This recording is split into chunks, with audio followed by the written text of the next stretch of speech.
السلام عليكم ورحمة الله وبركاته، متابعين قناة عمر عفيفي، أهلا بكم.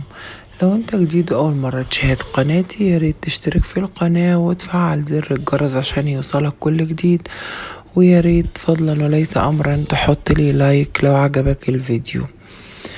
أما عن الخبر لحظة وفاة الإعلامي صلاح الغماري ورد فعل زوجته وأبنائه، رغم أن زوجته روسية الجنسية وهي أجنبية وليست مغربية وليست عربية بالمرة، إلا أنها قابلت الأمر بصدمة شديدة وبنحيب شديد، وقالت لم يكن في الحسبان وفاته، حيث أنه كان يتمتع بروح عالية وحبا للحياة شديد، وكان لا يعاني من أي أمراض، فكانوا لا يتوقعون أنه سوف يتوفى في هذه السن.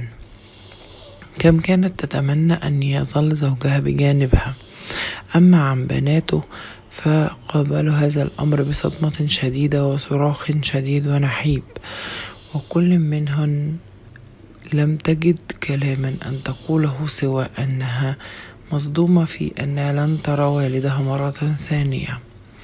نتمنى من الله سبحانه وتعالى أن يتغمد الفقيد برحمته وأن يسكنه فسيح جناته، ونتقدم بخالص العزاء لأسرته وأهله وأسرة قناته وكل معجبيه. والسلام عليكم ورحمة الله وبركاته. متنساش تتفرج على الفيديو ده وكمان الفيديو ده، وما تنساش تعمل سبسكرايب للقناة وتفعل خدمة الجرس علشان يوصلك كل جديدنا.